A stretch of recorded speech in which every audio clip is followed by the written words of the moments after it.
Hi hello welcome to our channel. నేను మీ శ్రీ. ఈరోజు మనం చెప్పుకోబోయే కథ వలపు వర్ణం పార్ట్ 92. ఇక ఆలస్యం చేయకుండా కథలకు వెళ్ళిపోదాం. చేసిన యాక్టింగ్ చాలే కానీ ఎక్కడెక్కడ గాయాలయ్యాయి చూపించు అని లేచి కబోర్డ్ వైపు వెళ్ళి ఫస్ట్ ఎయిడ్ బాక్స్ తీసుకొచ్చాడు అర్జున్. పాదం దగ్గర చూపిస్తూ ఇదొక్కటే, ఇంకొకటి ఉంది అని మోచేతి దగ్గర చూపించింది. ఇక అంతేనా? అంతే బావా, నమ్మకంగా చెప్పింది ఆకృతి. తను వేసుకున్న లాంగ్ స్కర్ట్ మోకాల దగ్గర చిరిగిపోయింది. మరి ఇదేంటి అని అడిగాడు అర్జున్. ముందు కింద కూర్చుని బావా ఇంకేం లేదు అంది కంగారుగా. ఆమె పాదం దగ్గర గాయానికి క్లీన్ చేసి ఆయింట్మెంట్ అప్లై చేశాడు. ఆమె కాళ్ళని సరిగ్గా పెట్టి స్కర్ట్ కాస్త పైకి జరిపి మోకాల దగ్గర ఉన్న గాయాన్ని క్లీన్ చేసాగాడు.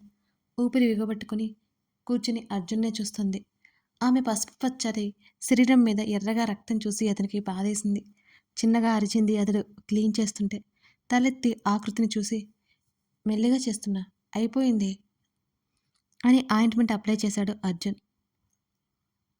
ఆమె మోచేతి దగ్గర క్లీన్ చేశాడు. ఫ్రీగా ఉండు వెళ్తున్నా గాని అని నవ్వి తలుపు వైపు నడిచాడు. బావా పిలిచింది. వెనక్కి తిరిగి చూశాడు ఏంటి అన్నట్టు. రమ్మన్నట్టు కళ్ళతోనే సైగ చేసింది. ఆమె ముందుకొచ్చాడు అర్జున్. ఆమె కళ్ళనే చూశాడు. ఏమైందే ఆ కంట్లో నీళ్ళేంటి? కంగారుగా ఆకృతి ముఖాన్ని చేతుల్లోకి తీసుకున్నాడు. ఆకృతి కళ్ళు మూసుకుంది. అప్పటికే ఆమె కంటి కడప దాటి కన్నీళ్లు బయటకు వచ్చేశాయి. వాటిని సున్నితంగా తుడిచి ఆమె నుదుటిన ముద్దు పెట్టుకున్నాడు. అతని చుట్టూ చేతులు వేసి అతని బొజ్జలో ముఖం దాచుకుంది. కొంత సమయం తర్వాత దూరం జరిగి ఫీలింగ్స్ మన కంట్రోల్లో ఉండాలి అని ఎన్నిసార్లు చెప్పానే నీకు? ఆకృతి తల మీద చిన్నగా తట్టాడు అర్జున్. మన వాళ్ళ దగ్గర ఆ అవసరం లేదని నువ్వే చెప్పావు బావా అంతే ఉక్రోషంగా ఆకృతి. సరే ఇప్పుడు ఎందుకు ఏడుస్తున్నావు అని అడిగాడు అర్జున్ సీరియస్గా. ఏమో అంది. ఆకలేస్తుందనుకుంటా నీకు, తింగరదానిలా మాట్లాడుతున్నా. ఫ్రెష్ అయ్యి వస్తా, డిన్నర్ తీసుకొచ్చి ఇస్తా అని అన్నాడు అర్జున్. తల ఊపింది ఆకృతి. అర్జున్ అక్కడి నుంచి వెళ్ళిపోయాడు. వివిధ విశ్వలు హైదరాబాద్ చేరుకునేసరికి మార్నింగ్ అయిపోయింది. వీరేంద్ర బస్టాండ్కి రావడంతో విశ్వ వివిధ వీరేంద్ర దగ్గరికి వచ్చారు. డాడీ అని తండ్రిని హత్తుకుంది వివిధ. వివిధ తల మీద ముద్దు పెట్టుకున్నాడు వీరేంద్ర. ఎలా ఉన్నావు? గొంతు దాదాపు చేరబోయింది. గుడ్ డాడీ అంది దూరం జరుగుతూ.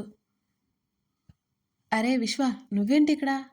పని మీద ముంబై వెళ్ళాను అంకుల్. వివి కనిపించింది. నేను హైదరాబాద్ వెళ్తున్నా అంటే తను కూడా వచ్చింది అని చెప్పాడు విశ్వ. చిర్రున విశ్వను చూసింది. ఎటో చూస్తూ ఉండిపోయాడు ఆమెను పట్టించుకోకుండా. అక్కడి నుంచి ఇంటికి బయలుదేరారు ముగ్గురు. ఇంటికి వెళ్ళాక సుధా మాట్లాడలేదు వివిధతో. తను వద్దు అన్న వివిధ వెళ్ళిపోయిందని కోపం ఇంకా పోలేదు ఆమెలో. నిజానికి కోపం కాదు, కూతురు అక్కడ ఒంటరిగా ఉంది అన్న దిగులు ఆమెలో ఎక్కువైపోయింది. వివిధతో మాట్లాడలేదు కానీ వివిధని చూస్తూ వివిధ మాటలు వింటూనే ఉంది సుధా. అమ్మ వివిధ పిలిచింది.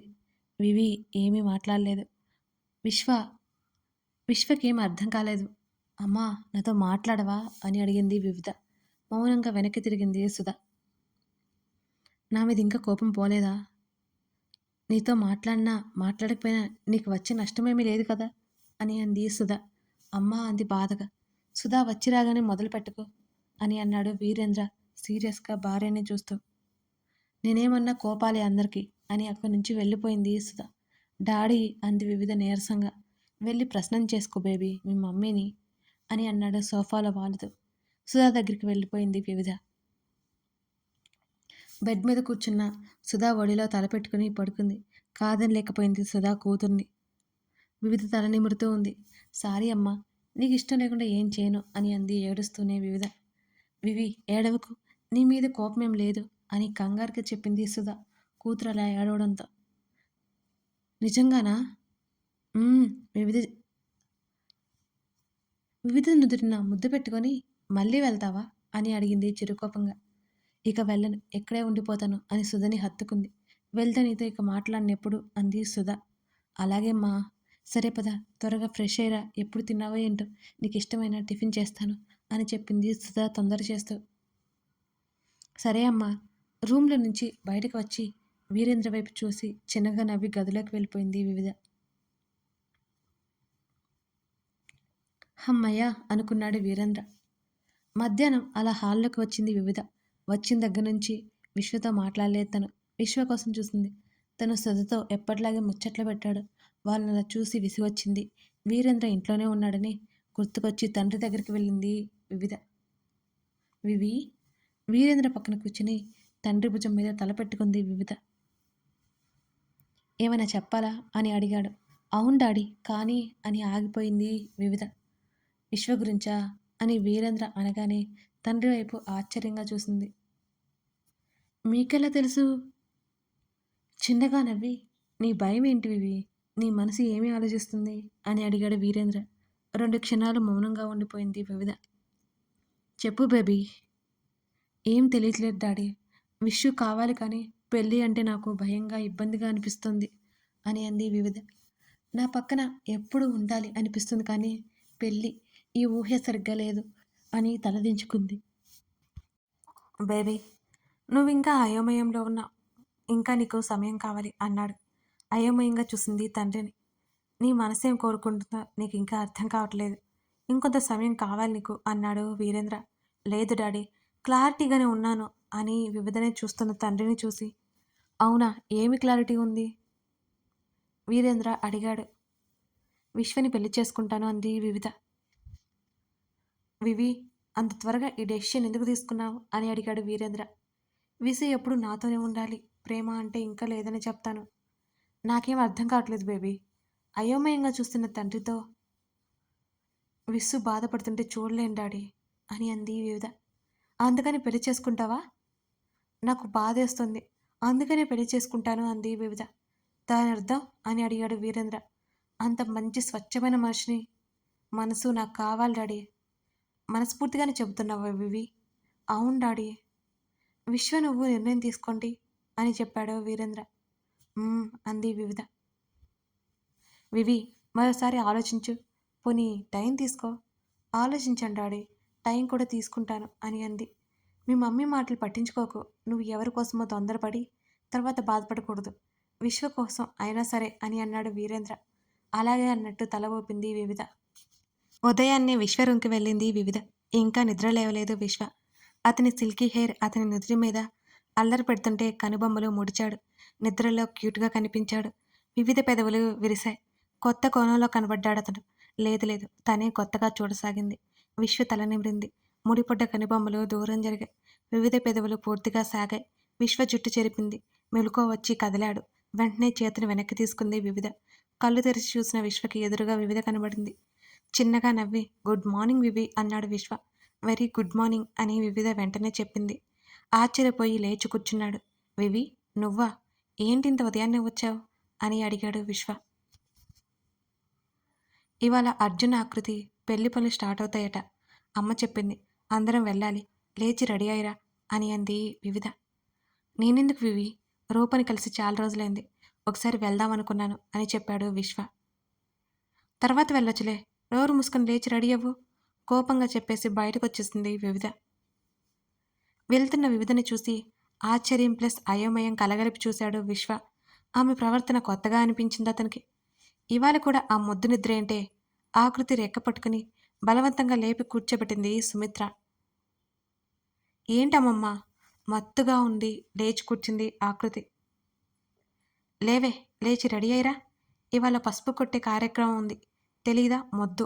మరోసారి ఆకృతి తల మీద ముట్టింది. అమ్మమ్మ అంది ఏడుపు మొహం పెట్టుకుని ఆకృతి. అమ్మమ్మని లేవవే అంది. కొట్టకుండా కూడా చెప్పొచ్చు కదా అమ్మమ్మ. పాపం హేమ అత్త ఎలా భరించిందో ఏంటో నిన్ను. నా కోడలు నీలా కాదే, చాలా గుణవంతురాలు. అంటే నేను గుణవంతురాలు కాదా? అవుననుకో, నా కోడలు పనిమంతురాలు కూడా. అయినా నేనెప్పుడూ నా కోడల దగ్గర ఉండలేదులే అని చెప్పింది. కలిసుంటే తెలిసేది మీ అత్త కోడళ్ళ అనుబంధం అంది ఆకృతి వెటకారంగా. అయినా నా కోడలు ఇప్పటి వరకు మాట జవడాట్లేదు నాది. తనని నేను ఒక్క మాట కూడా అనలేదు. నీకు నోరు ఎక్కువైంది. మళ్ళీ ఇంకోసారి తట్టింది. అమ్మమ్మ, ఏంటి ఎలా కొడుతున్నావు? తల మీద దిద్దుకుంది ఆకృతి. ఇంతసేపు నాతో మాటలు మొదలుపెట్టావు, అంతేకాని బద్ధకం మాత్రం వేయలేదు నువ్వు. మూతి తిప్పుకొని లేచి స్నానానికి వెళ్ళిపోయింది ఆకృతి. నవ్వుకుంటూ బయటికెళ్ళిపోయింది సుమిత్ర మనవరాలి పనులకి. ఏంటమ్మా నవ్వుతున్నావు? ఏమైంది? ఎదురుగా వచ్చింది విజయ. రేపు మాప పెళ్ళి అవుతుంది. ఇంకా అమాయకత్వం పోలేదే నీ కూతుర్లో అని అంది సుమిత్ర. నవ్వింది హేమ సుమిత్ర మాటలకి. వీరేంద్ర, సుధా, విశ్వ, వివిధ నలుగురు అర్జున్ వాళ్ళింటికి వచ్చారు. అందరినీ లోపలికి ఆహ్వానించింది హేమ. వివిధ, నువ్వెప్పుడొచ్చావు? వివిధని ఆప్యాయంగా హత్తుకుంది హేమ. నిన్నే వచ్చానత్తయ్య అని చిరునవ్వుతో చెప్పింది వివిధ. ఎలా ఉన్నావు విశ్వ? విశ్వతో ఇంతకుముందు పరిచయం ఉండడంతో పలకరించింది హేమ. బావున్నానాంటీ చిరునవ్వుతో బదులిచ్చాడు విశ్వ. నాని గదిలో ఉన్నాడు అని చెప్పి సుధని తీసుకుని వెళ్ళిపోయింది హేమ అక్కడి నుంచి. అక్కడే నిలబడి ఉన్న విశ్వతో రా అర్జున్ దగ్గరికి అని అంది వివిధ. నువ్వు వెళ్ళి వివి, నేను ఇక్కడే ఉంటాను అన్నాడు విశ్వ. మాట్లాడకుండా రా అని కసిరింది వివిధ. అర్జున్తో నాకు కంఫర్ట్ ఉండదు చిన్నగా చెప్పాడు విశ్వ. ఎందుకు? ఎన్నోసార్లు మాట తూలాను కదా అని అన్నాడు. అందుకే నేను చెప్పేది నోరు అదుపులో పెట్టుకోవని అని అంది వివిధ. నేను రాను, నువ్వు వెళ్ళు అని చెప్పాడు విశ్వ. నాకు అవన్నీ పట్టించుకోను, వాళ్ళు పట్టించుకోలే, ముందు రా నువ్వు. వివి చెబితే వినవా? ఇక్కడ కూడా నువ్వు బలవంతం చేస్తేనే నేను వచ్చాను అని అన్నాడు అసహనంగా. అప్పుడే అర్జున్ కిందకొచ్చాడు. వివిధని చూసి చిన్నగా నవ్వి ఎలా ఉన్నావు వివిధ అని వివిధ తల మీద చేయి వేశాడు Arjun.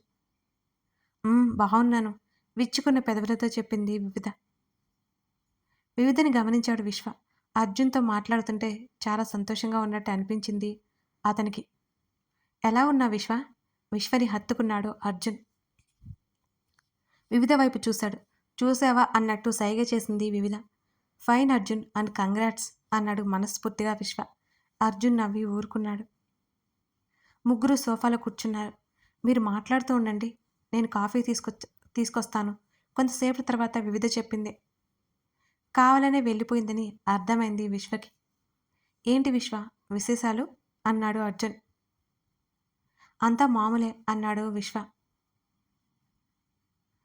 You love Vividha, am I right? విశ్వనే చూశాడు అర్జున్. లేదు Arjun, you are completely wrong అన్నాడు తడబాటుగా. అర్జున్ నవ్వాడు. ఎందుకు అర్జున్ నవ్వుతున్నావు? అయోమయంగా చూశాడు విశ్వ.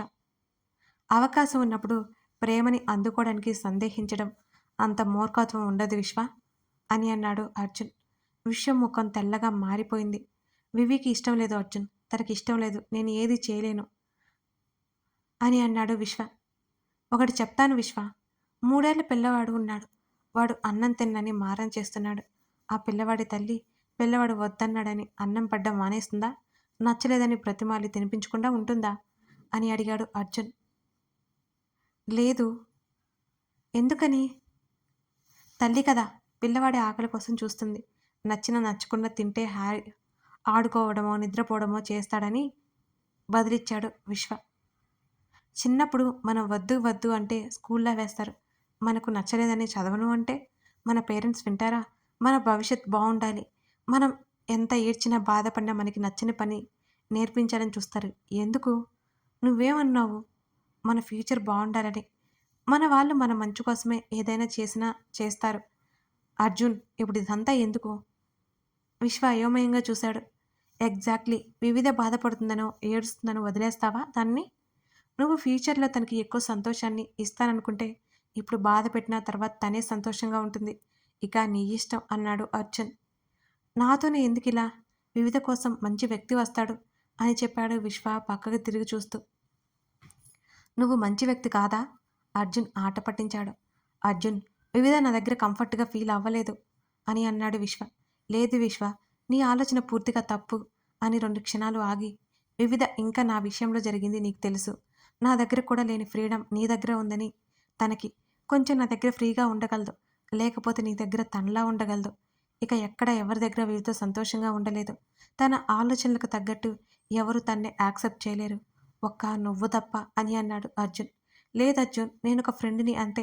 తన ఆలోచనల్ని బాధల్ని సంతోషాల్ని నాతో పంచుకోగలదు, జీవితాన్ని మాత్రం కాదు అని విరక్తిగా నవ్వాడు విశ్వ. ఇంకేమీ మాట్లాడలేకపోయాడు అర్జున్.